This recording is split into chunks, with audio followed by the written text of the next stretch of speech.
Sounded. Hooray. Oh, alarm! Oh, It's perfect radio for oh doing the dear. intro of a video. Gray, you wanna Right. lead us up here? Sure thing. It's your Hi, show. I am Grey Wolf. This is Game Club. This is a game. Wow. This is a Game Club that was supposed to happen on the 16th of April, Yeah. 2017. So that's like 2 months ago. And it didn't for various reasons. Because we But are we're here now. 50 shades of Oh, unprofessional. we are totally unprofessional. Yeah. So, this particular Game Club was the dig, and with me for the dig, I have two other folks. I have Yoda. Say hello, Yoda. Hello, everybody. And I have Screw. Say hello, Screw. Hey guys, it's me, Screw Loose. Very good. We are doing a game club for The Dig, which is a game, like I said, that we were supposed to finish on the 16th of April. It was meant to be a 1 week thing, and then it spiraled out of control. So, if we are fuzzy about the details on The Dig, it's just because it's been a long time. Yeah. Eight so- weeks is a while. Yeah. Yeah. So let's start off with talking about what The Dig is. The Dig is a LucasArts adventure game in which you pilot three people, and it's very different from most of the LucasArts canon in that it's not really funny. There are funny lines. It's a serious story with consequences and dark Yeah. themes. And actual stakes, whereas Yes. like a lot of the LucasArts games don't really have stakes. Even the couple that we've done already, we've done Loom before this. Loom had stakes, but they were very intertwined with the person you were piloting. And most of the stakes revolved around him and revolved around the world that he was in. But if you go and you play lots of the other LucasArts games, you will see that, like for most of them, there are very low stakes. In Monkey Island, the whole point of Monkey Island is that he wants to become a pirate. You know, there's no real stakes there. Yeah. So the Dig is very different in that regard. It's also very different in regards to its themes and regards to its setting. I'm going to talk about all of that. So let's start off with the history of the Dig, because I don't know if anyone knows any of this, but the Dig was supposed to be a Steven Spielberg TV episode. He was at the time, but this is a long time ago and far Like away. a series or a made-for-TV It would be movie? No. late 80s. He had a show called Amazing Stories. Yes. That I remember He wanted to get that onto Amazing Stories as like an episode or an episode or two of Amazing Stories. Man, And then Amazing the Stories more- was great. I remember that show. Holy It cow. really was. And the more he plotted it out and the more he worked it out, the more he realized that it was just too expensive. So his next plan was, okay, fine, he'll turn it into a movie. And he approached George Lucas and he said, let's make this movie together. We've made movies together, so let's do this one. Yeah. And the more they worked that out, the more they realized that it was also just too expensive to make into a movie. So Steven Spielberg had seen some of the other LucasArts games. He'd seen some of the stuff that they'd done with Indiana Jones. He was like, well, that works pretty well. Maybe we should, turn it into a computer game. Yeah, Fate of Atlantis would definitely turn anyone's heads pretty quickly. Yeah, that was a good game, although that was still down the pike. They hadn't made that game at that point. So this is 1989. The first ever meeting for the Dig was in 1989. And the game actually came out in 1995, which in that time... That's a... Yeah. Yeah, that's a long dev time. Even today. Back then, that's... Wow. And that was some of the thing, when the press was talking about the Dig, they were like, why isn't this game out yet? Yeah, jeez. Because the idea of development hell hadn't really settled in with games yet. So they were very confused about, how is this taking 6 years? It's an adventure game, my god. Yeah. But Draw some pictures, make 2-stage animations. That's it. It'll be fine. It went through 4 lead developers, and each lead developer, they took the basis of the idea, and then they took it in different directions. Like, one of the ideas was they wanted to make a survival horror version of the Dig. So you'd end up on a planet, and you'd have, survival horror. That would have thrown me off kind of weird, considering the characters, I think, in this one. I could see it fitting, but I don't know if I would like it playing that as much. No. I've talked about this with other folks in different media across the years, And we've talked about the different iterations of the dig, and the more we think about this survival horror thing, which had, limited resources, like you only had limited food, you'd only have limited air, you'd only have limited amounts of resources to do things on the planet. It doesn't feel like it's in keeping for the idea of the dig. Yeah, it sounds like it sounds like it would rush you. Yes. And that's not the idea in an adventure game. No. And then all of the other versions of the dig, the 3 other versions, were straight up adventure games, but just, with slightly different themes and slightly different characters. Like, we get 3 characters, and we'll talk about those in a minute, but there was supposed to be a 4th guy called Olema, and Olema he was really, really rich, and he could buy his way onto the Attila program. And, he was supposed to be like a 4th guy, but he didn't add anything to the game. And so they scrapped him. You can see Olema still in the game because the little, the thing that you use to communicate, the communicator, the almost iPhone-like thing, that has Olema's name on it. So he's still in the game, just not nearly as prominent. Yeah, I was thinking it sounded familiar, but that's cool. Right, it is. And in fact, the way the dig ended up working out was they made a book out of it. They took the game and then turned it into a book. I found that book. I started reading that a little bit after we finished. It's terrible. Yeah. Wow. It's, it's terrible. Not the best writing. I tried reading it, but it's the kind of thing where they literally just they were like, here's some money, write us a story based on this plot. And the story that they got back was sort of in keeping with the plot. They did not hire an editor. Like, there are countless sentences that last full paragraphs. And they all end in exclamation marks. All of them. Yeah. Like, no matter what's happening, there will be an exclamation point at the end. That was they really need to I'm going to see if I can, things. because I'm sure there's probably a preview on Amazon. And I will see if I'm pretty sure there is. So, it did have a little bit of a media thing around it in the sense that they did produce a book out of it, but we're really here for the game, and the game is, it's an experience. Much better written than the book. Yes, much better. Well, there are problems with even the writing in the game, but the writing in the game's problems come with the characters. So, let's talk a little bit about the characters. Before you do that, here's the first sentence from the book. Warren Leon Fraser, father, philanthropist, scion of a wealthy Illinois merchant family and present leader of the nominally free world, glanced absently from behind his desk, reminded himself, preoccupied, his thoughts on the cabinet meeting scheduled for 1 o'clock at the state dinner being readied for the Spanish premiere. That's all one sentence. That's the first thing that you read in the book. Yeah. It's just not very good. Yeah. Like, by turns, when you consider that book and you consider the Myst books are not better, but they are cleaner and they're actually written by people. Books, but I've read plenty of books that are adaptations of video games, and they're usually fine. Yeah, and this one just wasn't. Can't say I've ever read one that's great, but they're always at least fine. And they're all, to some degree or another, most of them are edited properly, and this one just wow. Yeah, I think this guy was whoever ended up writing down. Alan Dean Foster wrote the book. Oh, yeah, okay. But I think he was like, really? I'm writing a book. Yeah, really. I'm writing a book based on this game, so I have to make it sound, really science fiction-y and old and reflective. Yeah. But yeah, that's weird because Alan Dean Foster's a good author. He's written a few Star Wars books from the old canon. If I remember right. He is actually a recognized fantasy author, and he's a science fiction author. He is pretty good normally, but I think that what happened here was they didn't give him enough time, and they didn't give him enough money, and he was just like, I'll fart it out. It'll be fine. Yeah. Man, looking through his bibliography lately, all he's been doing is just writing novelizations of movies that come out. Like, his latest book is Alien Covenant.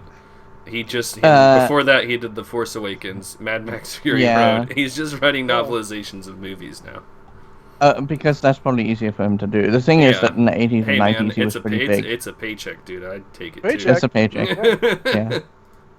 in the 80s and 90s, he was writing a lot of original fiction, and it was all possible. It was never really good enough for him to get noticed like other science fiction and fantasy people did. To find, because but I know he's written at least one Star Wars book. I'm trying to Splinter of the Mind's Eye. There it is. There you go. Right. And so, literally, I think, and I've never talked to too many people about the book because not a lot of people have read the book. I'm one of the few people I know who have. But I literally think that Steven Spielberg or George Lucas said to him, hey, we've made this game. Could you turn it into a book? And he's like, make it okay. feel more important. Get it done. The game's coming out in a week. Write it fast. Yeah, enjoy. Yeah, you wanted to talk about the actual characters. The characters, much right. more interesting than the book, yes. Yes, by far more interesting than they are in the book. So I'm going to mention this really quick. I mean, it's a bit off subject. There's Charles Stross is a writer that he's also very good. Charles Stross is really cool. He has a book, and I can't think of the title of it offhand, but it's told in third person present tense. And it's really confusing. So the book is telling you, yes, halting states. The book is telling you what you're doing. Yes. It's really confusing, but it's so cool. There is a follow-up to Holding State if you're interested called Rule 34. Yes. I haven't read Rule 34, but I want to at some point. Yeah, I've heard of it also, but yeah, I'm still in the I'm still reading the laundry files. So as soon as I'm done with those, I'm gonna pick up the others. Okay, fair enough. Nice. So we meet these three characters, and we meet them like at a press conference. And our first initial impressions of them is that they're all fairly professional. Yeah. You got Ludger Brink, and he's an archaeologist, and he seems to know what he's talking about when he talks about archaeology. You got Boston Lowe, who's the guy who runs the actual space part of everything. Basically. He is the main character, and he is the captain of the crew. And again, even in the press conference, we see that if someone is directing a question in the wrong direction, he'll just cut them off and say, look, I'm sorry. That's not a thing that you can ask about. So he's doing the job of being a captain, and he's very professional. And then there's Maggie Robbins, and Maggie Robbins is a reporter who is good with languages, so she's along for the ride. And actually, at that press conference, someone asks, what about the fact that you know about languages? And again, Boston just says, sorry, but we can't talk about that. So right from the beginning of the game, you get the sense that something is not right. Yeah. And you go up to the asteroid because there's an asteroid that's coming towards Earth, and it's going to collide with Earth, and it's going to, cause bad, terrible things to happen. You go up to the asteroid, and the idea isn't actually to blow up the asteroid. It is sort of to stall send it off, to nudge it away. Nudge it away. Because when you recommend this game, all I did was look at the box art when I bought it and was like, alright, that's going to be a fun adventure game. Probably fantasy-based again. And then the beginning of the movie, or beginning of the game, I'm like, this is going to be Armageddon, isn't it? What is going on here? It's got a really... very like Armageddon. It's got a really good opening hook. I mean, I was into it as soon as I started seeing it. I was not expecting it at all. I wasn't even expecting this game to be set in the modern times, let alone be taking off into space to land on an asteroid that's heading towards Earth. And so the thing that 3D rendered asteroid. Yeah, right. Yeah, looks great too. And for 1996, it looks pretty good. Yeah. Too. Or 1995. So you bring up Armageddon, and the thing is that this was before Armageddon. Yeah. That rash of movies hadn't happened yet. But when you look at it, you think, oh wow, that's very like Armageddon. They're going to go and nudge the asteroid away. But the reason why they were nudging the asteroid away was because they actually wanted to do science on the asteroid. Yeah. So they get up to the asteroid, and they're kind of looking around. And here's where you kind of meet the actual characters properly, and you see them up close. Ludger is very fussy. He wants everything done, but he wants it done right.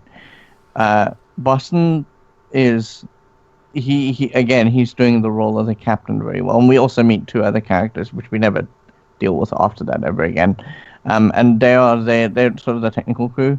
It's not even worth mentioning who they are because you see them in this few scenes and then they're gone. Yeah, right. but it's all sort of going according to plan, and it all feels like when you're playing it for the first time and you're looking at it, you're like, okay, well, what's going to happen here? If you hadn't looked at the back of the box, you wouldn't know what was going to happen. But it turns out that they're all in this asteroid, and they're all looking around it, and the asteroid is hollow. The inside of the asteroid is hollow. And there's like a little puzzle, and you solve the little puzzle, and then suddenly the asteroid turns into a spaceship. And you go, boom, halfway across the galaxy, and you end up on a barren planet. And that is the beginning of the story of the dig. Yeah. And once we get there, you see the characters up close. And what is also great about the characters, and the thing I like the most about the characters, is that the folks in charge of the writers gave each of the characters distinct, unique personalities, which was, if you play a lot of adventure games from that period, that's a big problem. Yeah. None of the characters have distinct personalities. They're just blobs, and they say one or two lines, and then they get out of your way. Yeah, one guy wrote the same thing in the same style for everyone, and it just all sounds like the same person. Yeah. Yeah. Usually. Yeah. There comes across that way. There are moments where they're a little bit out of character and weird, but the moments are few and far between. And for a game from 1996. Yeah. Which is sort of taking its cue from movies, it's doing very well. Yeah, definitely. Well, they hired Robert Patrick to be be Boston Low there, so Boston Low. They're trying to go pretty out there. I was just going to mention that, actually, and if anybody doesn't know who that is, if you've seen Terminator 2... He's the best Terminator, man. He's the T-1000. The Liquid Terminator, yeah. Yep. Yeah. And if you watch the show Scorpion that's on TV now, which is... Man, that show's bullshit, but it's fun. And he's also in that show. 2 seasons of X-Files. He was the guy who replaced it. Right. Oh, wow. Yep. Yeah. Right. The only real problem with the characters is that the voice direction is terrible. Yeah, so that's the thing. You always see, film actors trying out voice acting, and it never seems to work out as great as you would imagine it. Right. To. And part of the problem here is I don't think that the voice acting studio impressed on the people doing the voice acting that this is supposed to be a tense situation. So everyone sounds super laid back. Yeah. There's only one real point where someone has a freak out, and it sounds like a freak out. Boston Low walks a couple of miles, and he looks around and he goes, "Oh my God, we're on an alien planet," and it's the only time he freaks out. Yeah. There are a couple of other very mild. Yeah. Move it. We're here, and we just have to solve the problem. But again, I think that this helps with my experience of the dig, because it's not really a game so much about it's about the plot, but we'll get there. But it's more because most of the time you're on the planet, it's about the tone of the planet and the tone of the things that you're discovering. Yeah. And really, as terrible as the voice acting is, and the voice acting is not good. I've heard far worse, though. It's right. Fine. It's laid back enough that it works with the tone of the game. Yeah, that's true. And that's one of the things I like the most about the dig, is the tone of the game. So, did anyone, when you were playing this, because this is usually the first thing that I think matters to folks, did anyone not like any of the characters? Brink. I don't know that I didn't. I was going to say I don't know that I didn't like any of the characters, but Brink was what I was going to mention. But I think really the fact that I didn't like him is because he did a decent job with his character. He was a real whiny. Yeah, yes. It's not that I didn't like him. It's or that I didn't like the character. It's that I wasn't upset all that much when he succumbed to his fate there. Put it that way. Right, so I was far more upset when it happened to Maggie. Yeah, spoiler alert, we're going to break the story for you. If you are interested in the story, I would suggest playing the dig itself. Game clubs work. But that's how Game Club. We can't actually talk about the game without talking about the story, and that we're going to have to spoil the story. So, you didn't feel at all cut up when Brink dies. Not really, which is weird because as Jason mentioned, I think he actually did the best voice job of the three. He did of the three of them. I think he did. He definitely did the best voice job, and so his character resonates more strongly by the time that happens. I'm gonna find out who voiced him. I actually tried a few times when he did die. I tried a few times to save him. No, sorry, that's part of the plot. Mm-hmm. Yeah. Yeah. I know, I kept trying to too, but then you find out later. Oh. Yeah. Okay. Oh, he's voiced by Stephen Blum. He's on Rebels. He's a huge voice actor. Yeah. Yeah. He was in Cowboy Bebop too, apparently. Yeah. Yeah, he's Zeb in Rebels. I have a problem with old adventure games in that respect because it sometimes looks like you can do something else, and then it turns out that you really can't because the story is railroading you there. And I distinctly remember when I played this game for the first time in 1995, I was like, there has to be a way to save Brink because he's the archaeologist and we're going to need him. Yeah, that was my thought. He can't be dead because he's the only guy qualified to do this shit. There's a lot of science happening here that is tied to the lay of the land and the things in the land, and he's the only one who can maybe figure it out. And so you spend a lot of time, especially like back then, you spend a lot of time going, can I save him? And then you can't because the story is trying to railroad you. But I think that of the three characters, Brink is probably the one initially that leaves the strongest impression as a result of that. And then as you play with them, I think that people end up gravitating toward Maggie a lot over the course of the game. Just because when Boston is sort of straight-laced, he has to get the job done. But Maggie's more focused on seeing what's going on around them and trying to work that out. And she eventually does, She finds a computer that has the alien language. And she decodes bits of it, not enough for it to make sense, but enough that she understands it. And by the time Maggie dies, which is very near the end, I think that people have, sort of shifted allegiance from, oh no, I need Brink to survive because Brink knows what he's doing, to Maggie's pretty awesome. And that's a great thing about this game, is that for 1995, the lady character is written very, very strongly. She doesn't take, any nonsense from anyone. Yeah, she's a tough reporter chick. That's what she is. Yeah, so.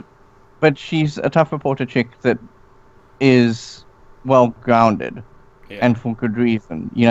There's a point where Boston's trying to talk to her, and he's trying to get to her, and she's like, "Just leave me alone. I will solve my own problems out."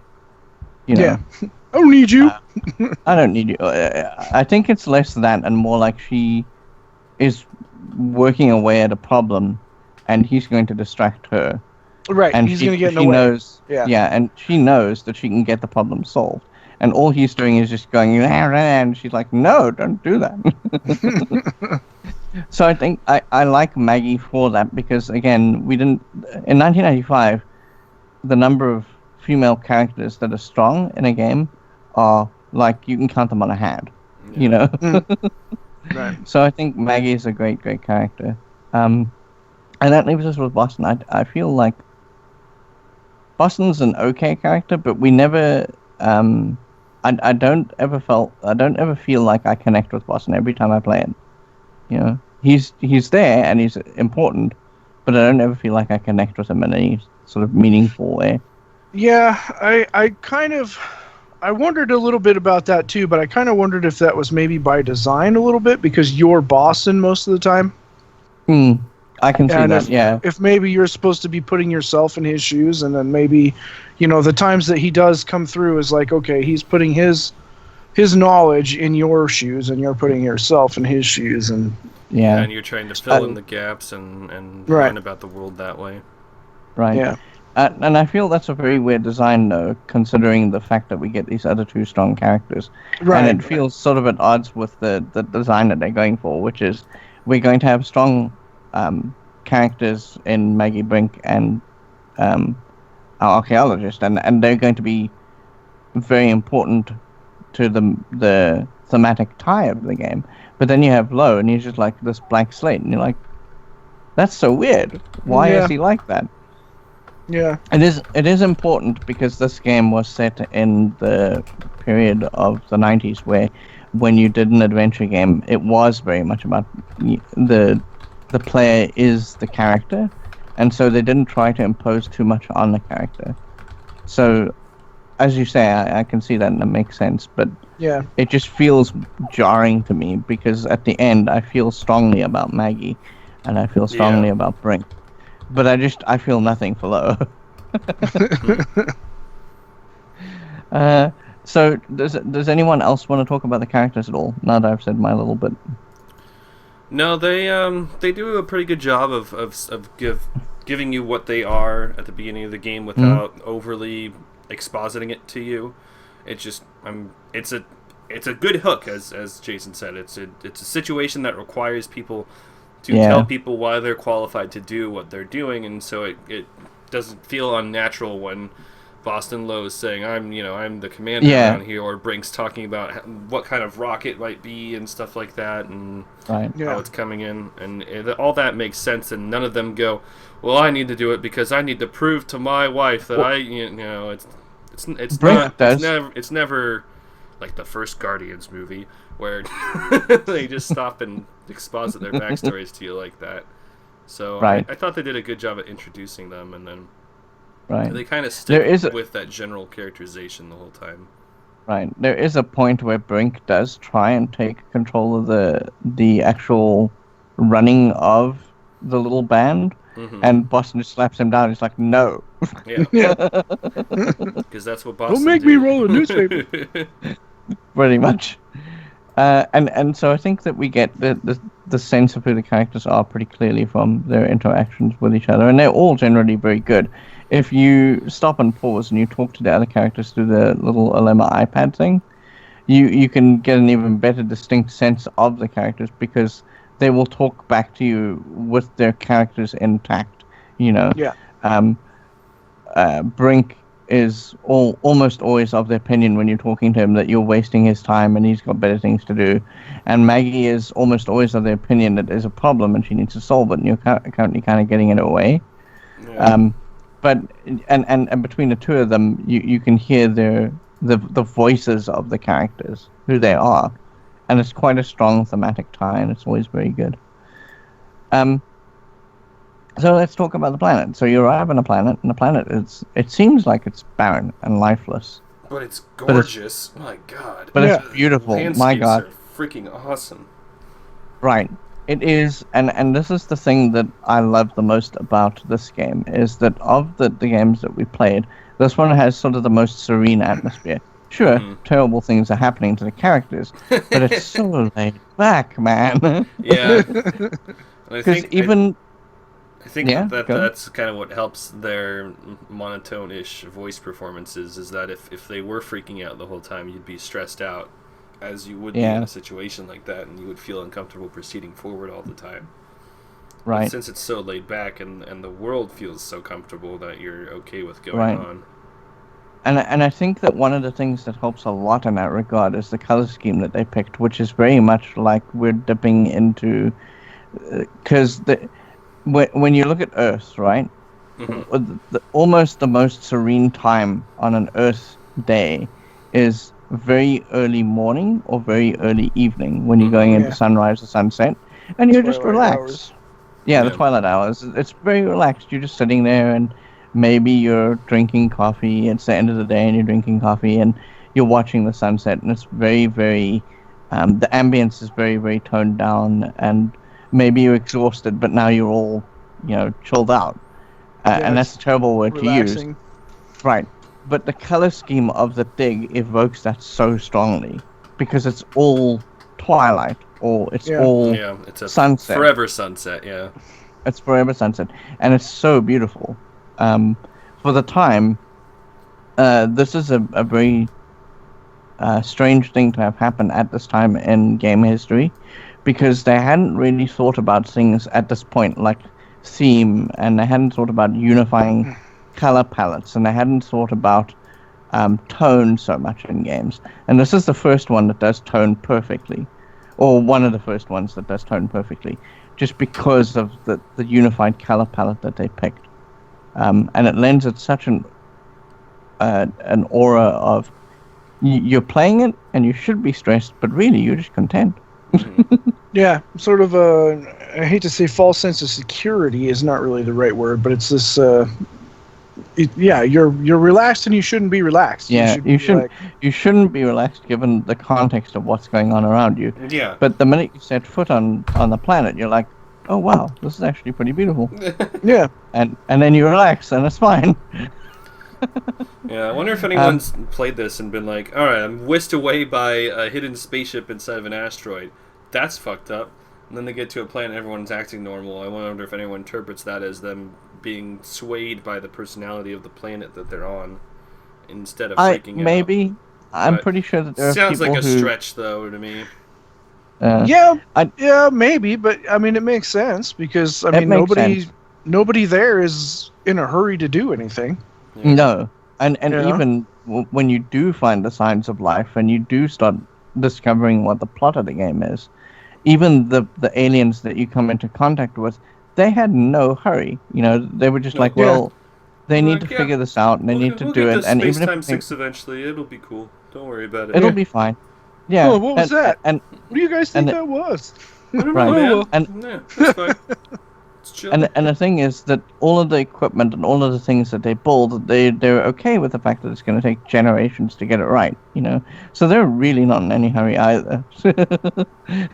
So I can sort of see what Yoda's saying. You know, someone might have arrived on the planet and go, yeah, no, maybe they're relaxed because the planet is exerting undue influence on them. Yeah, there's something amok here, man.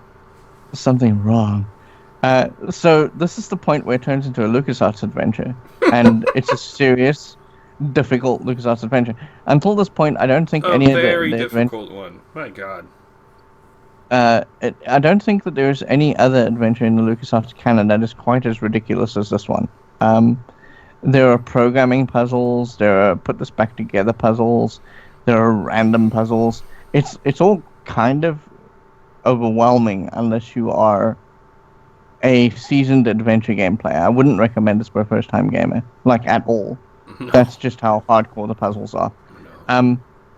Was there any puzzle where you got stuck except the one I told you about? And we're going to talk about that in a moment. It would be easier to tell you the puzzles I didn't get stuck at.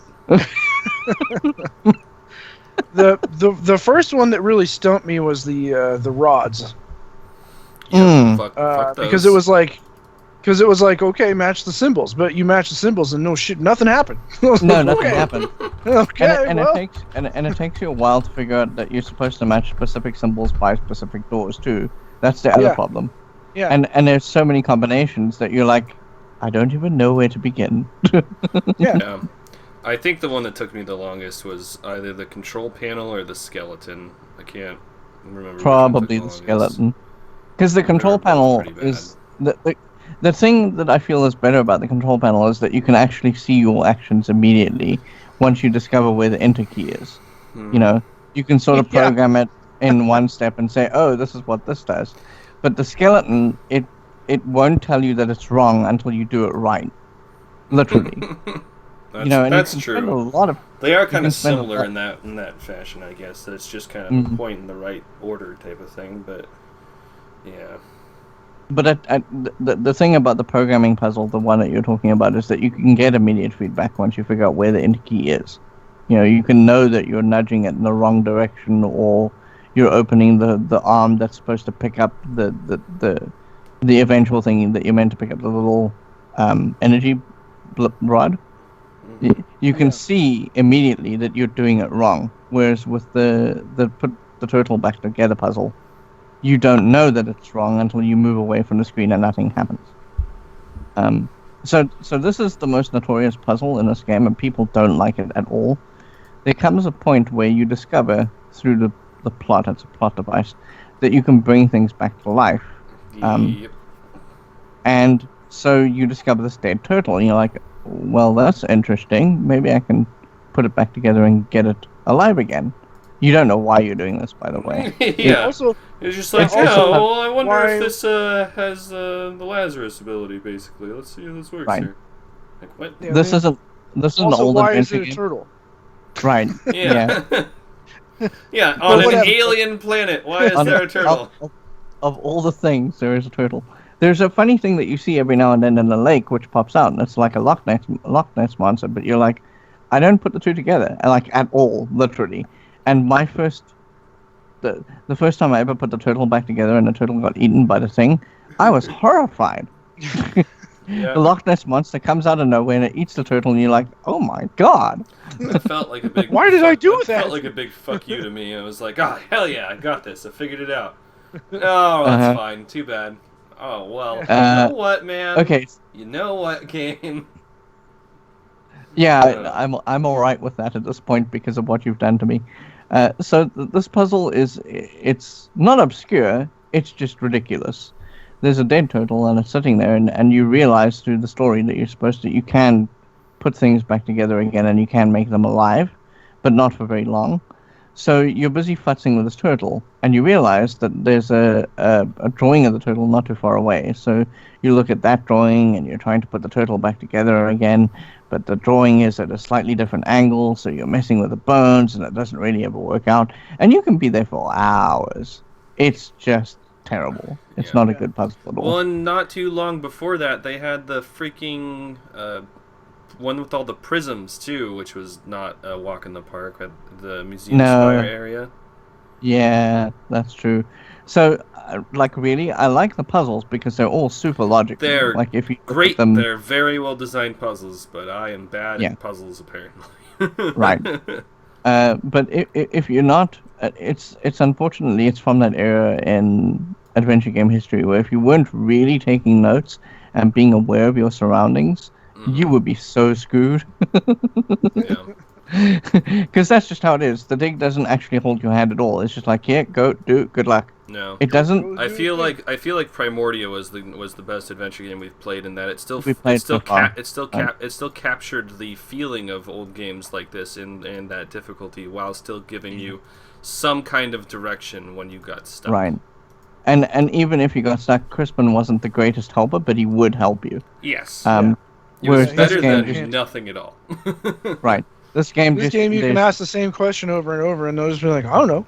Yeah, I don't know. Okay, that's fine. Right. Yeah.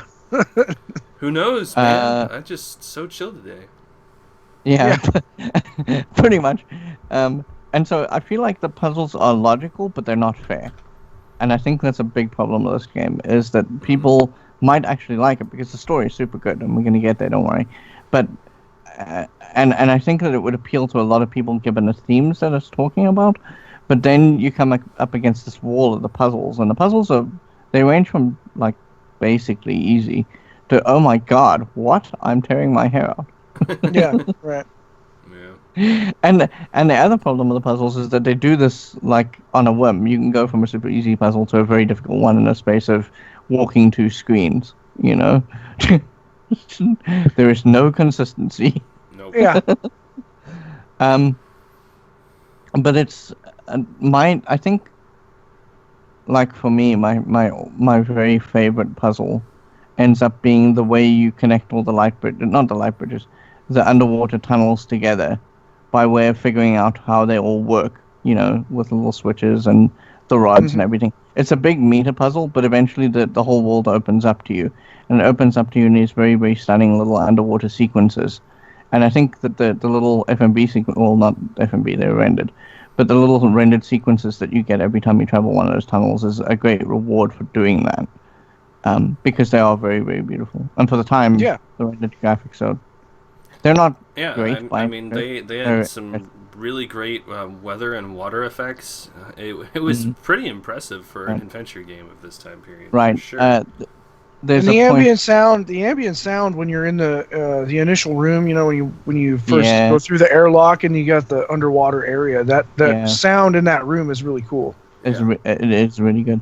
And in fact, there's a point where you can tell that they are. At this point in time, there's no such a thing as when we talk about particle effects today. You know, you can make the particle effects be pretty random, and you can do a lot of variance with them. And you can tell because there's a point where you can go up to the top of the spires, and you can see down to the water, that they've just animated a couple of frames and then they're looping the frames, but it's beautiful for what it is. Even so, So plus, maybe. Again, we're talking 1995 here, and what was the maximum hard drive size in 1995 was what, 2 gigabytes or something? Right. So you're talking about, they also have to not make it so big that you can't install it. Right, because it shipped on a CD. When you got the game, it was on one CD, not even a DVD, just a CD. Because this was before DVDs, obviously. Oh, that makes sense. I scrolled through their Wikipedia page here. A lot of the visuals were assisted with from ILM. So that makes sense why they look so good. They still do most of your digital effects in today's movies. And they've been around since, George founded LucasArts, basically. Right. ILM helped out with a couple of the... Like they did... I am not going to go on record as saying this, but I believe that they did a lot of the rendering for everything that you see when you see a rendered sequence. That would make sense, because that's usually what their deal is. So. Right. And then they would also add little effects to things like the... I'm almost positive I want to say that they did the water effect, because the water effect is for the time and given the studios that had around them. It still looks pretty good compared to a lot of games that I played from that era on console games and stuff. Right. That water looks way better in here. Yeah. And I'm inclined to believe that, like, even the artists at LucasArts, even as good as they were, because, they picked a pretty distinct color palette, and it worked out very well. The level of sophistry in games at that point would have been not high enough to achieve that kind of fidelity in the water. And so I want to say that, like, the water is an ILM thing, So the puzzles are hit and miss.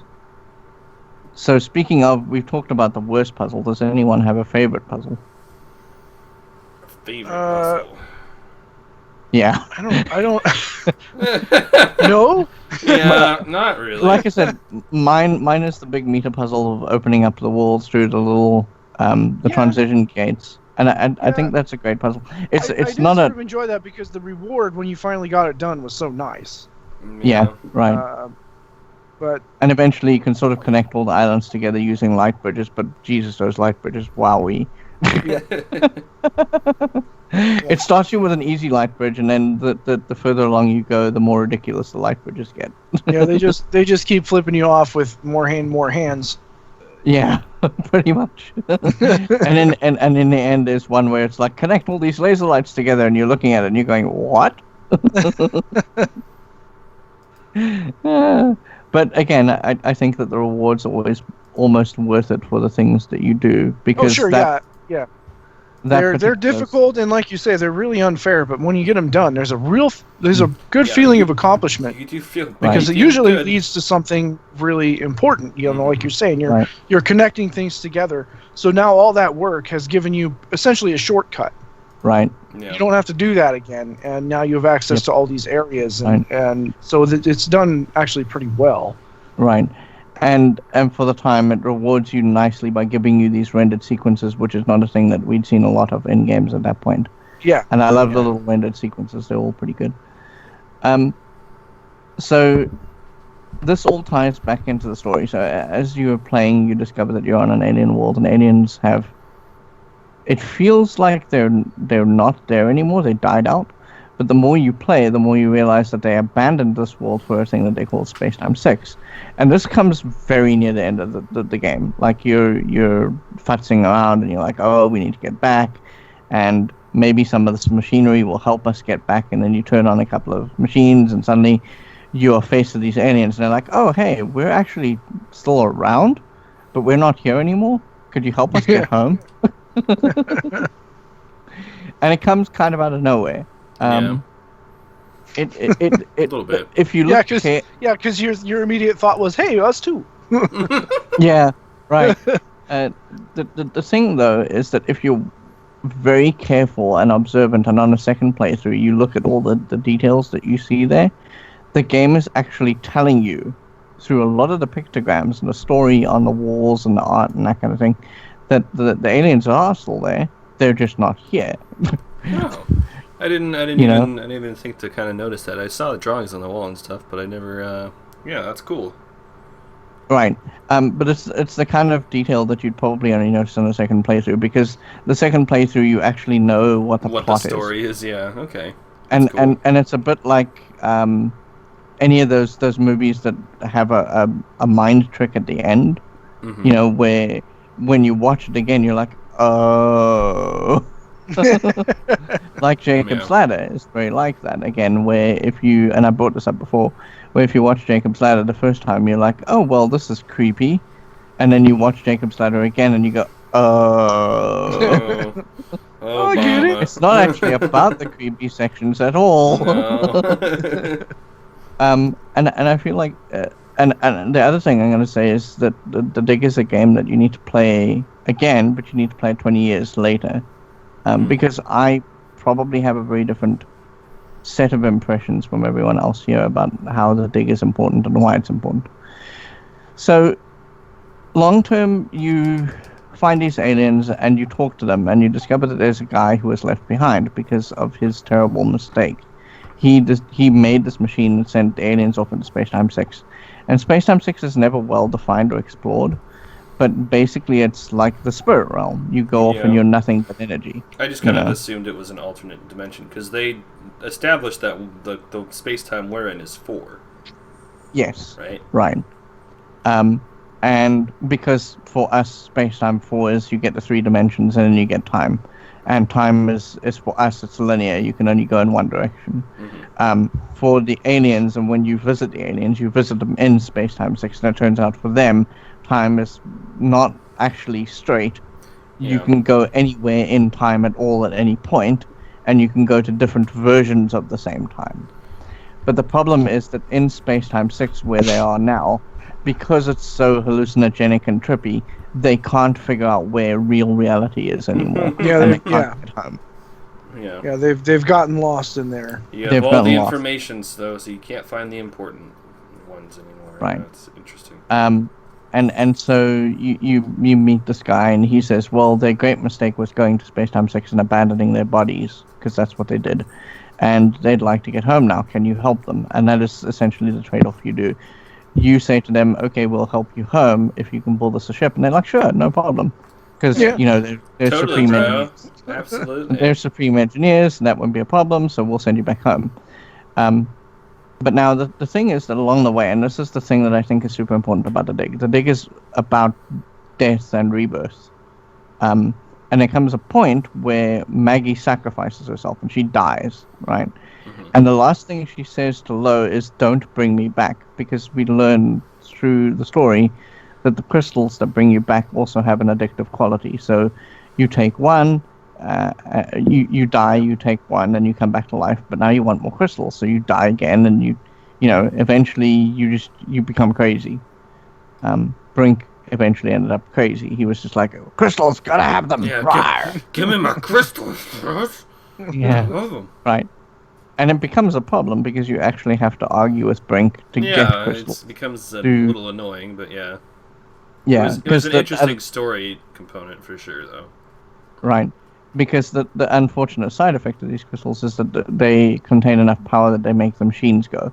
Mm-hmm. So there's this thing, and it's a very interesting thing happening in the story where they're talking about mechanical life and human life, and you can bring both of them back together, or you can start them both up with the crystals, but you've got to choose, And in the story, it looks like, oh, there's infinite crystals, it'll be fine. But then you realize that the supply of crystals is finite. And so it becomes a question of, do we bring people back to life, or do we make the machines run? Yeah. And it's a very interesting thing, again, and I don't think a lot of computer games have explored at this point, where... Yeah, where you make a consequential choice. It's a choice between two different things, and they both have very different outcomes. Because if you can make the machines run, you can talk to the aliens. But if you bring the people back, then you're with the people, and maybe they're your allies, and they will help you in different ways that the machines couldn't. And I like that divide. It's a very strong divide. But it's not apparent to you until after you finish the game. You think, oh my god, there's a very big, heavy choice hanging there, and you don't realize it until you finish the game. Yeah. So anyway, you bring Maggie back to life, or you can bring Maggie back to life, and then she will slap you. She'll be like, "No!" And then she'll jump off and die again in a spot where you can't get her. Wow. Yeah. I just left her dead. I was like, well, doing it on my own now. It's more compelling if I try to finish this alone, but... She's mad at you if you bring her back to life. She's mad at you. She says not to. Yeah, she says not to. You bring her back to life, and she says, "Why did you do this?" And then she jumps to her death. We're in a spot where you can't get her. All right. But it's super good, because again, it's in keeping with Maggie's character. So there's this heavy consequence of because when she dies the second time, she dies like literally in a place where you can't get to her, and we'll never be able to get to her without the aliens' help. So it's a pretty heavy consequential thing that's happening there. Yeah. So anyway, you meet aliens. The aliens are like, "Oh, we'll build you a spaceship. Everything will be fine." But in the process of doing all that, they have to cure Brink, and they have to age him significantly to get all the toxins out of his system. And so when you see Brink again, he's super old, Yeah. But he's clean at this point. He will never take another crystal again. But that was the sacrifice Brink had to make. It was he chooses to be either addicted to the crystals and to live ever shorter lifespans. Because the thing that we learn about the crystals is that if you take them, each dosage significantly decreases the amount of time you're alive. So you'll end up alive, but only for let's say 10 hours, and then you'll die and you'll have to take another crystal. And so his price that he has to pay for that is they have to age him a lot, and he's going to die very soon, but he's going to die in the sure knowledge that when he dies, he'll be dead for good. Yeah. It's a good ending, but it comes out of nowhere. You're playing the game and you're doing all these things, and suddenly it's like, oh, well, this is an existential crisis now. Yeah, you have to rescue this alien race from external dimensions so that they can build you a spaceship to have a happy ending. I was like, what? Right.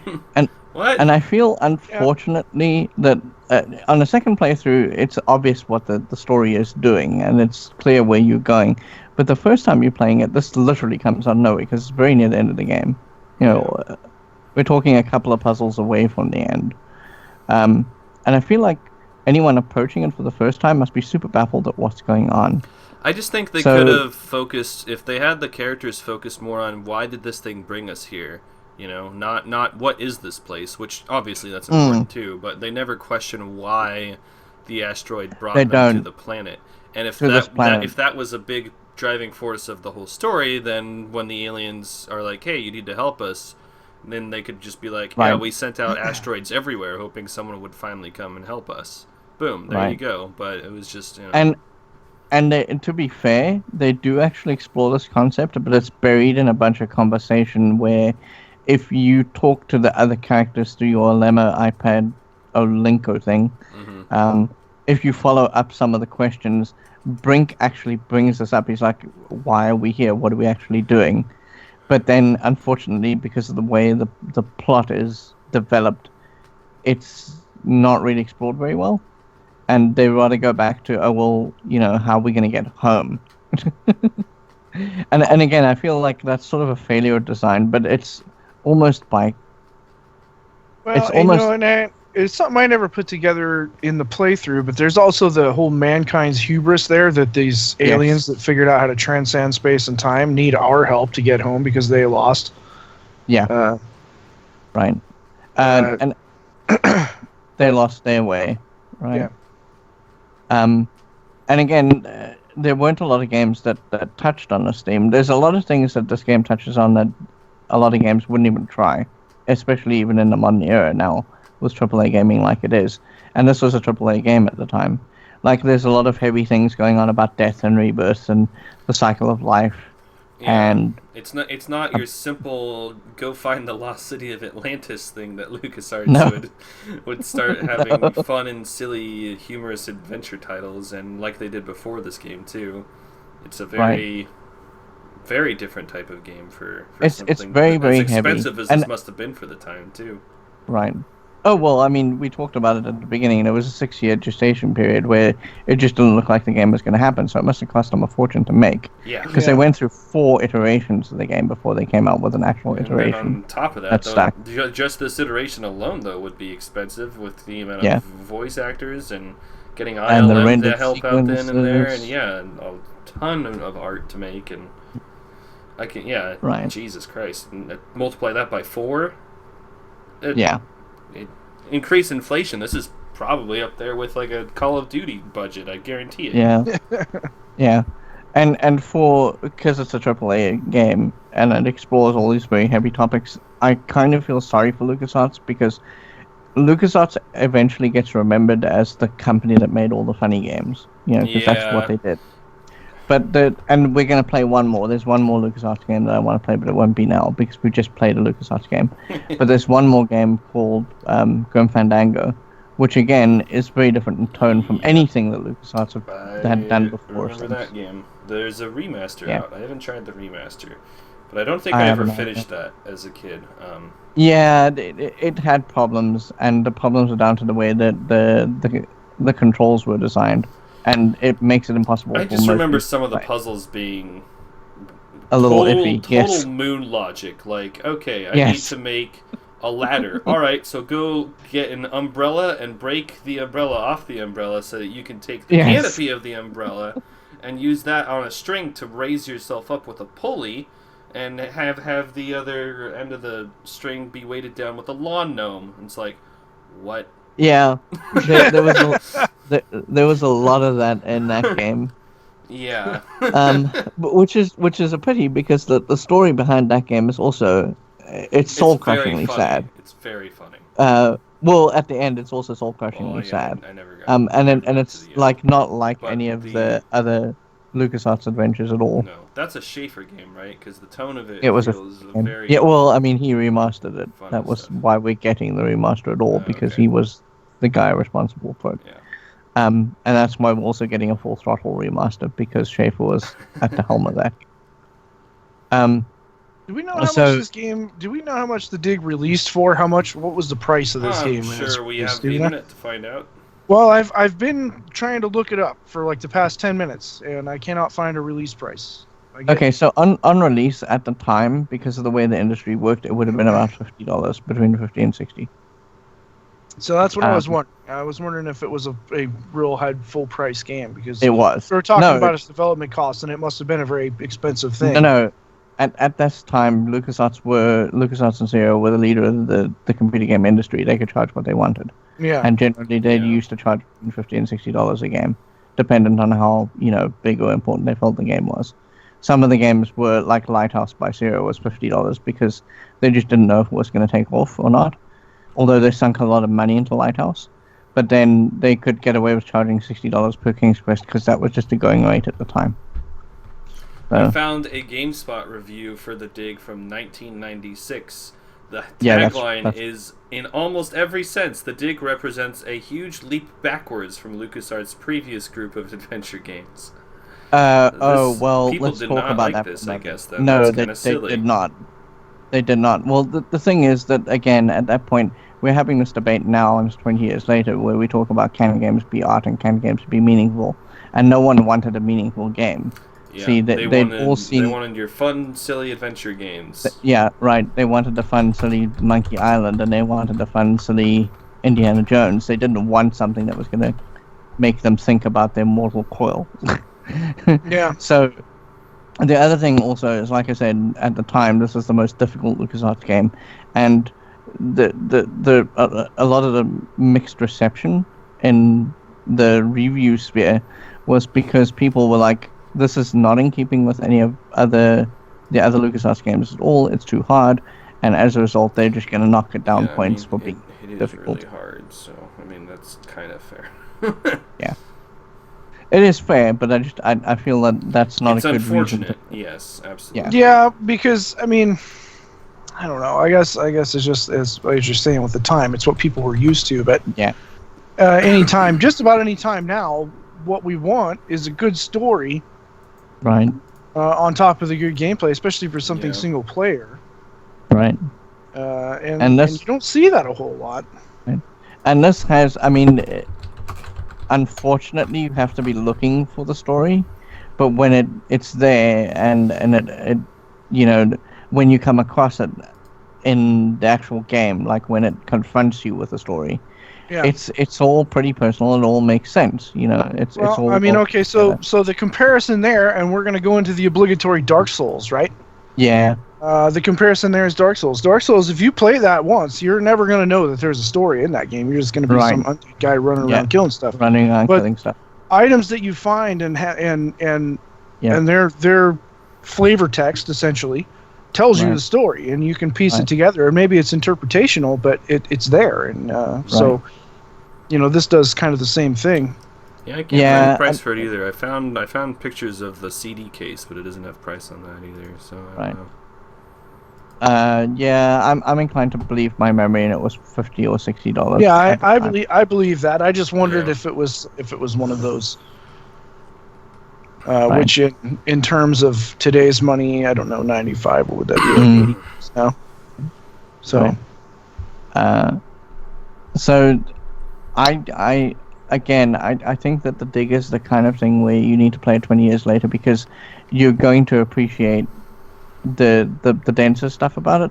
Like when you're like 15 or 16 and you play the dig, you're like, oh wow, trippy, it's so beautiful, and then you don't really think about things like the life crystals and the obvious existential choice you'd have to make there between living forever in short bursts and being addicted, or just dying. You know, it's not a thing that would occur to you.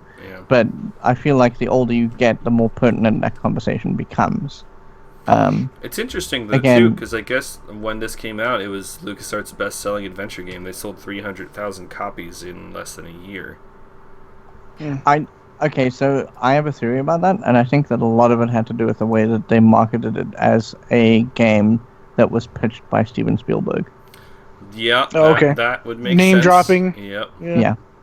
Because when you look at, and they do this almost the moment you boot it up, once you get to the first credit sequence, it's like almost front and center. This is a thing by Steven Spielberg. The dialogue is written by Orson Scott Card, and they name drop these super important people right up front.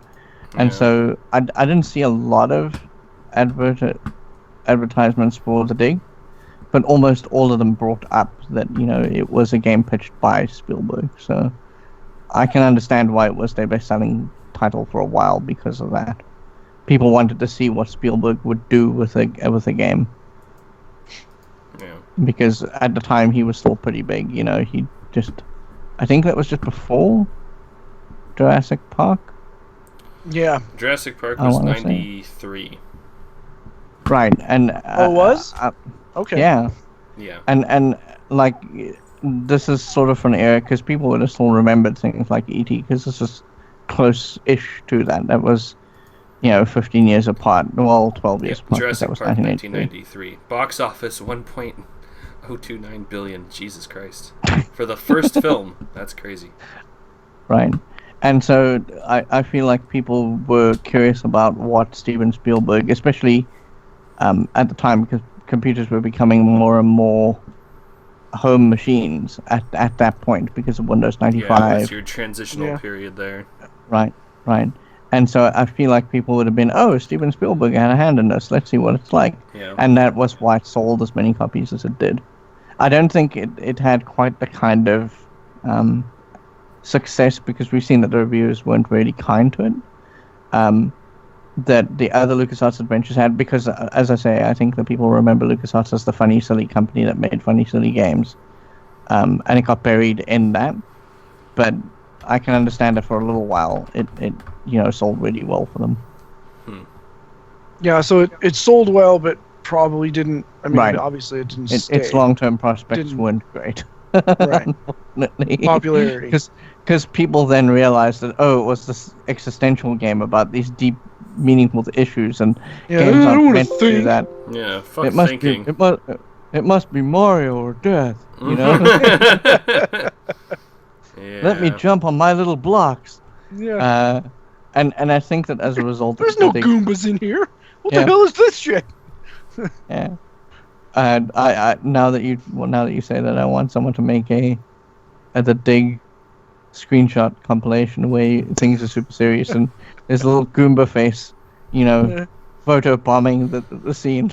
Oh man, that's funny. So GameSpot used to review things out of 10, and they gave the Dig a 4.5, but their Wikipedia page lists it as a 4.5 out of 5 because now they use 5 scores.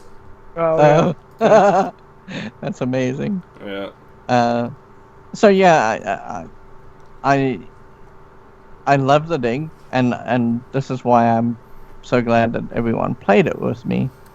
But I can understand the critical reception it got in 1995. You know, it was just like, this is not a game. Yeah. It makes me think too much. Oh no. yeah. I suppose you can just because of the time, and that's what people were used to. Right. But yeah, it is really good.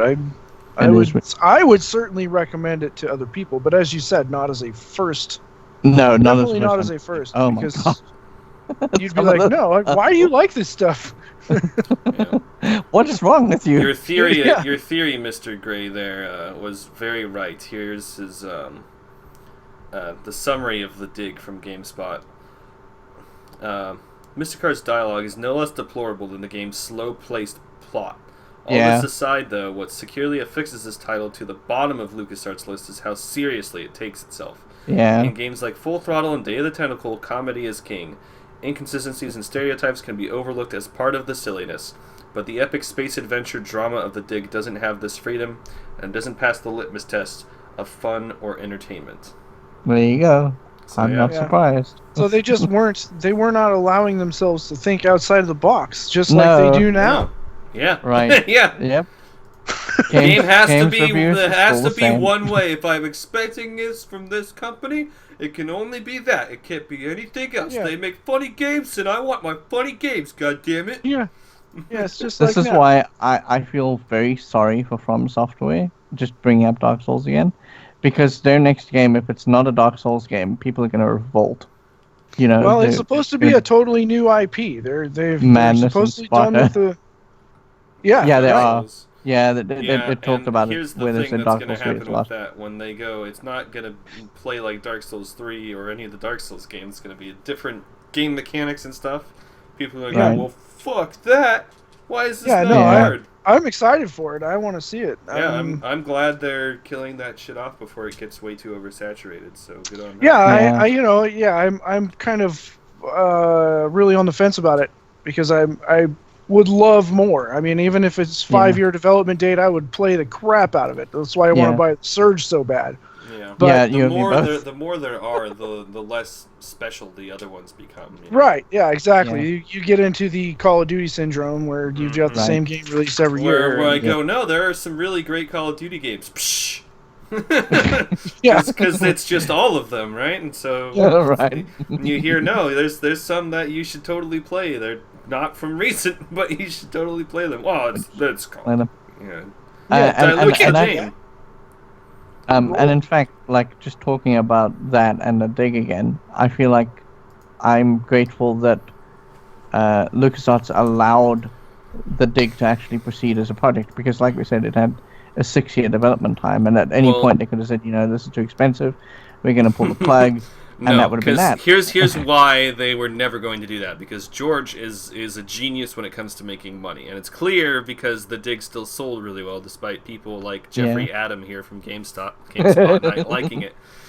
He saw exactly what you were saying, what they were advertising with. Hey, my friend Steven Spielberg pitched this game to me. He is God in the entertainment industry right now. It doesn't matter how long this takes. We have to release this game in some form or fashion eventually, because people will buy it because Spielberg's name can be on it, and that will be obviously offset the costs easily. And like, if you look at any interviews of past LucasArts developers, George only really had 2 rules with the LucasArts studio, and the 2 rules were very simple: make a profit, and that was it. And it doesn't matter what the profit is, and don't do Star Wars. Those are the 2 rules. Yeah. And between those 2 things, you could do anything. Yeah. So, I feel like you may be right. And he was like, well, we've got a thing that's made by Spielberg. It doesn't matter how long it takes to develop it. That doesn't matter how much money I'm trying to find out how much of money they would make in today's money. So they made... Jesus. I didn't copy the thing. Well, don't worry. Come back to me. Come back to me. That's fine. And the other thing I want to bring up about that is that it's an adventure game. And we've seen historically that adventure games have what they call the long tail. So you'll start off with a very strong set of sales, and they will, bust out the gate and be very good. But then as word of mouth spreads and as people talk about the game, people pick it up and they play it and they play it and they play it. And they will still play it for years down the line. Even when they've finished their Marios and finished their Call of Duties and that sort of thing, they will still go back to those games and buy them and play them again and again and again because of the stories. Right. Well, the stories and your different interpretations as you play them, because they are replayable over several years, with a gap in between. I mean, I wouldn't want to pick this up again tomorrow. Oh no! I mean, no, because the turtle puzzle. Yeah. But I mean, as you were saying, when you're 15 and you play that. And maybe again when you're 25 and you play that and you're like, wait a minute, you'll get a whole different appreciation of it. Yeah, and it's you get a different interpretation of stories and oh man, it made $15 million back then, so it would have made $24 million in today's money. That's not bad for a game like that. And at this point, the level of... I doubt it cost them $15 million to make, too. No, it probably... As long as they actually sold it for $50 a pop at 300,000 copies, yeah. Yeah.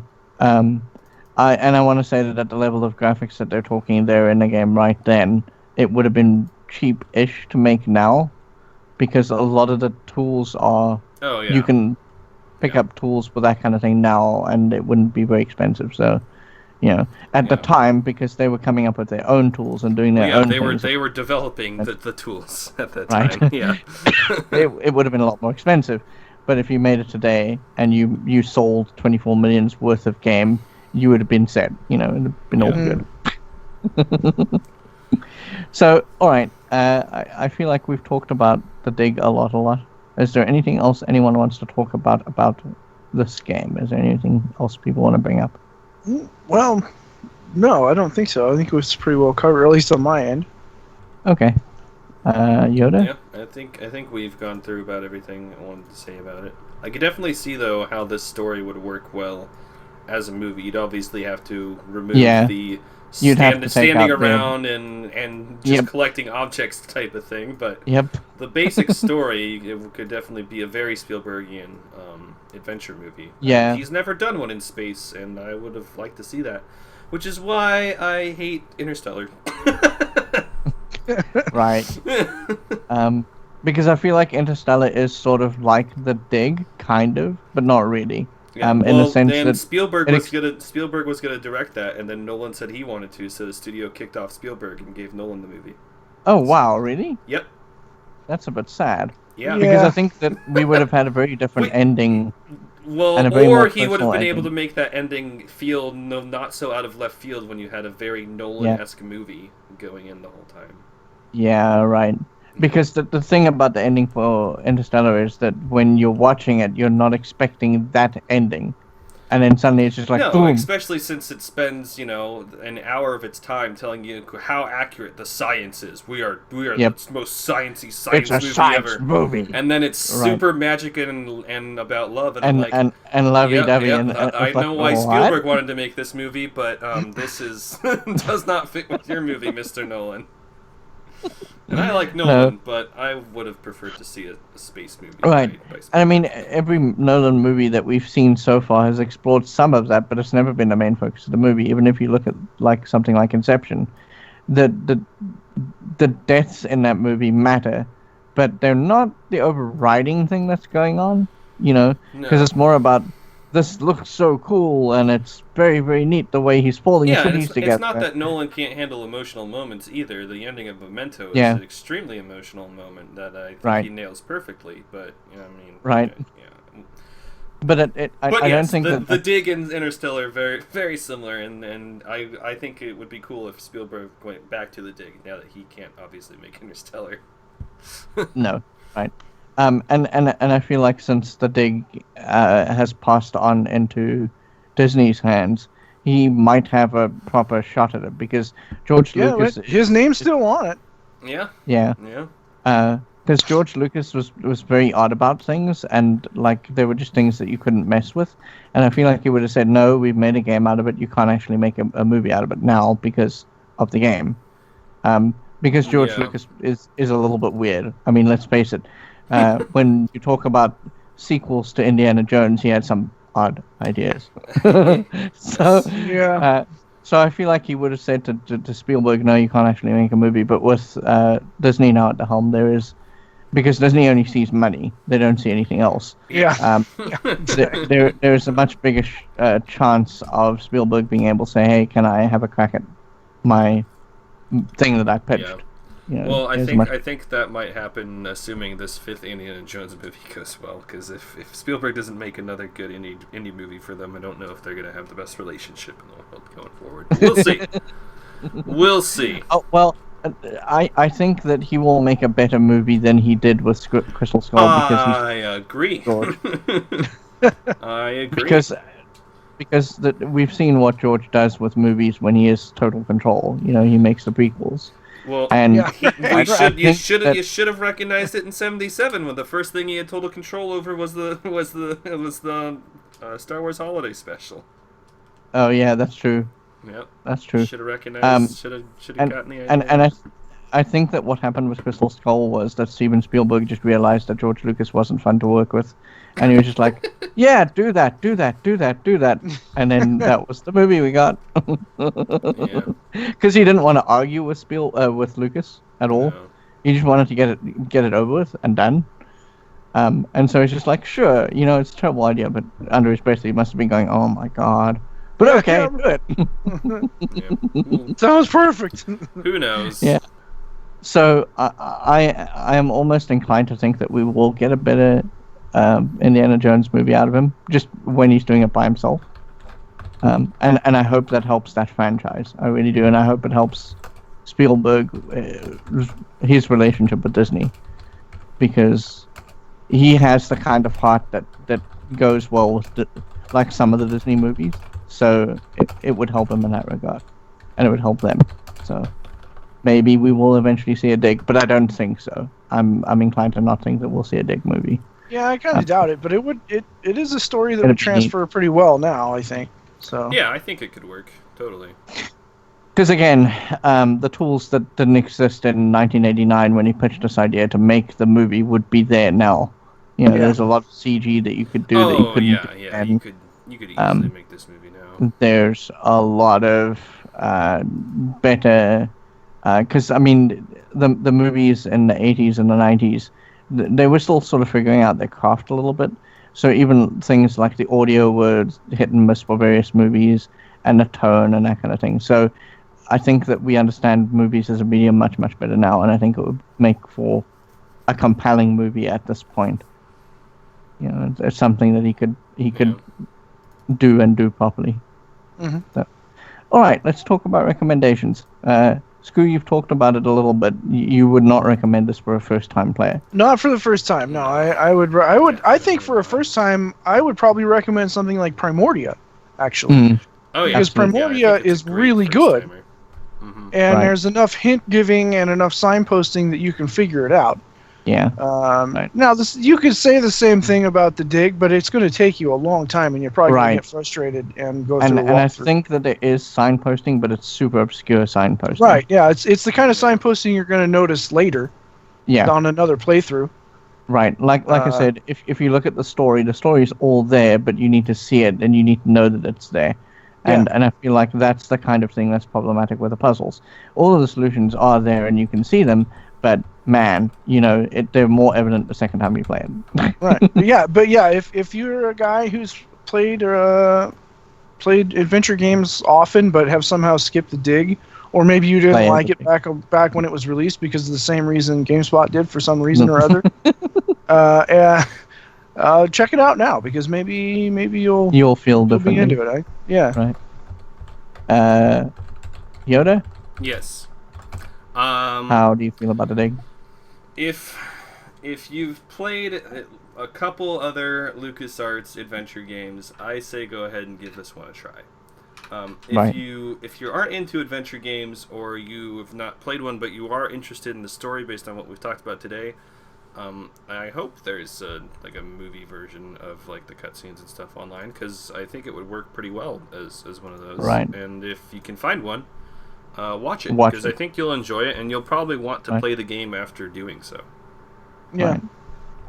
Right. So my pitch is a little bit different. My pitch is, because I've played it before, so if you played the Dig at any point in your previous life, like, it's been 15 years or 20 years since you played the Dig, play it again, please, because you'll have a very different experience with the story specifically, and with the themes of the story.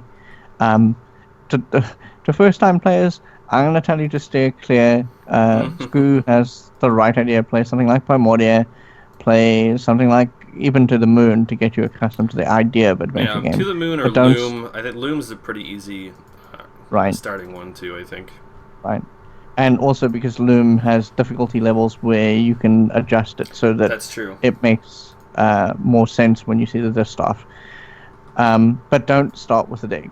The Dig is difficult, and it is difficult for the story reasons mainly. It didn't have to be as difficult as this. I mean, I could see a toned down version of the Dig that plays more like To the Moon, but I think that it would detract from the story that it's trying to tell. So I think that the difficulty comes from the story. It's designed into the story. So I'm inclined to say do not pick this up as your first game. If you want to play an adventure game, play something else, get used to the idea, and then come back to the Dig. But I think that the Dig is supremely important when we talk about adventure games because of its themes. Yeah. So I would have to, just even if it was before its time, it's certainly not before its time now. It's really cool. Yep. Okay. Are we going to have our extra member show up now because we're going to do recommendations? Yeah. I haven't seen a... Because I know that he left a... Oh, I see. Oh, okay, right. Yeah. He did leave a thing. It says he's online, but he's not responded. So we can go ahead and just do him. Yeah, we can sort of start talking about our picks, and if he shows up, then that's good, because he can do his own pick, and if he doesn't, that's fine. Sure. Yeah. Who wants to go first? Well, let's not do me first, because I've just had my game club. So let's talk about other people for a minute or two. I'll talk about George's pick then, just so that that's out of the way, and then or sure. Yeah, and then we can have Jason do one, then I'll do one. That way I don't do two in a row. Sure. So George is going to be picking Corpse Party, which is a horror game that looks like an anime. Okay. But I've wanted to try this out for a while. It looks pretty cool. I think it was made in RPG Maker, but I've heard nothing but really positive things about this game. Basically, play as a group of friends who perform an occult ritual, like a Ouija board type thing, and they get trapped in an alternate dimension in their elementary school, and there are horrible things out to try to kill them, and they're trying to get out. Okay. Corpse Party can be found on Steam and on GOG as well, so if you want to play it with us, you can get it from both of the stores. Yeah. Cool. Alright, so my pick, if we're done.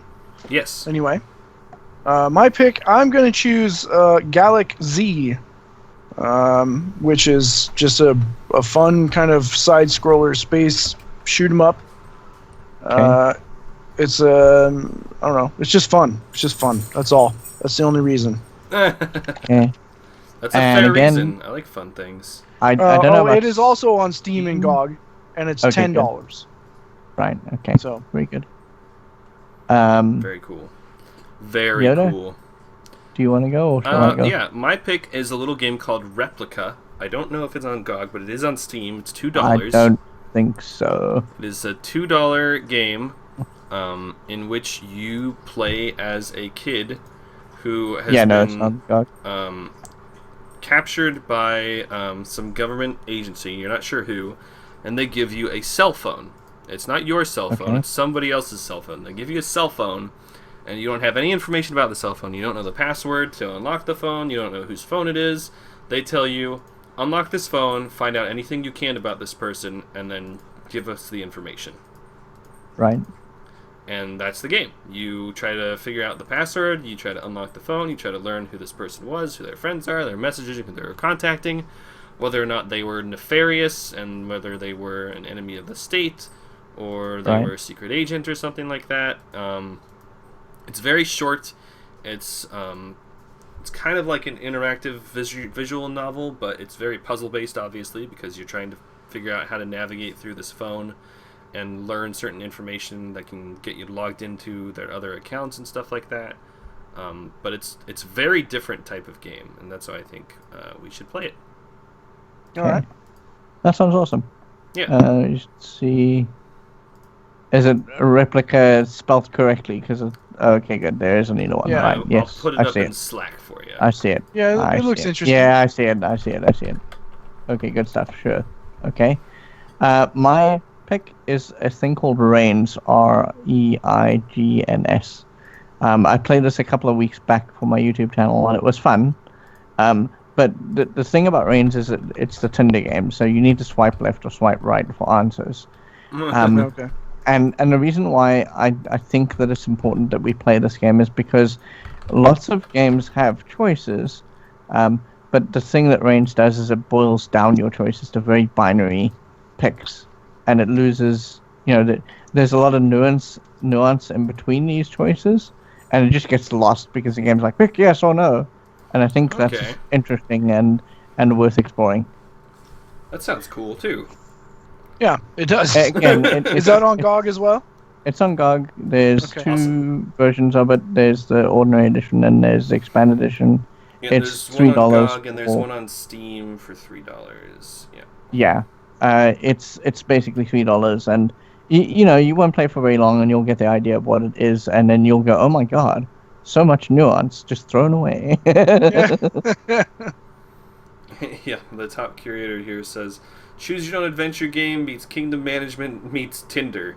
Try not to get killed on the throne. You'll fail in a variety of colorful ways. You will.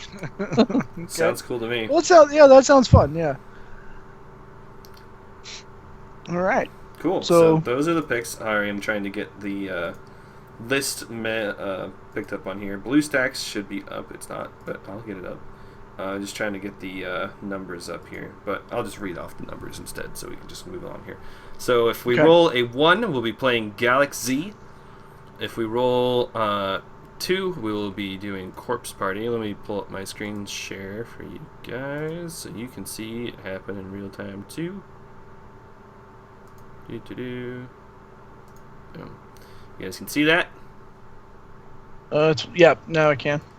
Cool. Yeah, so there you go. Corpse Party 2, Replica 3, and number 4 will be Rain. So I'm going to go ahead and... Oh, you can't see that. There you go. So Reigns. Well, we haven't rolled yet. No, that's not a roll yet. Okay, yeah, I just see a 4 on the die. Yeah. Alright. And roll. Still Reigns. Perfect. Still Reigns, okay. Okay, good stuff. We're playing Reigns. I will do a write-up for you guys, and I'll post that tonight. Reigns is a 1-week thing. I mean, you're going to play it for a couple of hours, and you'll get the idea of it. And then you might not want to play too much more of it, because it's the kind of thing that, in large bursts, it stops being fun. So, I'm just warning you in advance. So, a week should be good. We will meet again next week, and we'll talk about Reigns. Cool. Thank you for everyone for joining me. I've had Screwloose. Say goodbye, Screwloose. Bye, guys. I've been Screwloose. You have, indeed. Screwloose, do you want to tell anyone if you're writing anything? Because I haven't, so you've been keeping us afloat. Is there anything coming down the pike from you? Yeah, maybe. I mean, I'm still really on the fence about picking up... I'm not really on the fence. I'm going to buy The Surge, and I want to review it. So hopefully that'll come up, but it may not happen for a week or two, so... Okay. I would be inclined to wait on The Surge until maybe the hype dies on a little bit. Yeah, I haven't decided yet, because I've got a couple of other things kind of in the works, but they're only kind of in the works, so I'm not really mentioning it yet. Okay, that's pretty cool. All right, so maybe The Surge. Yoda, say goodbye. Goodbye. You can check out my review of Steep on Twinstiq.com or on YouTube.com/Twinstiq. Yeah, check it out. Twinstiq with a Q. And go get the game because it's a good game. It's still expensive because it took a lot of work. It's an Ubisoft game, but right? Yeah. But yeah, if it goes on sale, definitely grab it. It's a great game, especially during hot summer time like now. It's fun to just be in a nice cold mountain. It is currently on a Humble Bundle sale for 55% off. Oh, yeah, that's one hell of a deal. It's pretty good. That's a good deal, right. Yeah. Mm-hmm. Right. Although that sale ends soon, so if you're going to pick it up now. You're not going to be doing anything soon again, writing-wise? I might do a write-up or quick video about the new compendium for Dota 2, since the International is in July, and there's the compendium already out, and their prize pool's already at 10 million, and I get excited during Dota time of the year. No other games come out during the summer. You did. No other games come out during the summer, so I just get excited to watch Dota, and that makes me, of course, want to play Dota, so that's probably what I'll be doing soon. Okay. Just remember, kids, if you give money to the compendium, you're giving money to Valve. It's sad. But you're also giving money to poor kids who signed their life away to play video games and can't make money to eat food or support their families and shit unless you make the prize pool bigger. So there's that too, Mr. Cynical. My problem isn't actually with that. My problem is that Valve takes 75%. That's too much. I think it's very awesome. I think it's pretty awesome that people build the prize pool themselves. I just am not totally in agreement with the split of the money. Yeah. I really do think it's an awesome thing that the community gets to actually make the prize pool happen. I just don't think I'm not on board with the fact that Steam and Valve... 3/4 is too much. 30% is probably still too much, but much more acceptable. See, no, here's the thing. I would be okay with a 50-50 split. Like a straight 50 split, that would be fine. But 25% for the participants, that's too little. Sorry. Yeah. Even if it is a dumb amount of money, that's still too little. Yeah. Right. I've been terrible, and I haven't written anything for Twinstiq for a long, long time, and I need to do something about that. I have a big backlog of things on my queue, and I need to release that. And I haven't done that for a while, so maybe I'll look into that. It's all stuff that I played at the end of last year and needs to be talked about. I've played games subsequently, and I need to write reviews about those, so maybe I will do something and stop being lazy. Who knows? Steep is also not on sale on Humble Bundle, so... not anymore. I think that the sale ended today? Oh. Oh, I think it ended the 28th or 29th or something. That's okay. Just didn't want to misinform our viewers before we bailed out of here. Oh yeah, that's a good plan. So if you are going to, do Game Club with us next week, we will have a Game Club, I hope, instead because it's me, so we never know. It might not. It might be 8 weeks again. Well, it's also Father's Day weekend, so it's going to depend a little bit on oh yeah, right. But I think probably we'll be able to make it, or I'll be able to make it. I'm pretty sure. Okay. So next week, Reigns, I hope everyone who plays it with us enjoys it because it's an interesting idea. And as I say, buy Nuance. Say goodbye to Nuance when you play it because that's just the way they... No, I'm cool with that. That sounds fun. So have a great week, everyone. We will see you soon. Bye-bye. All right. Bye. Bye, Internet. Stay...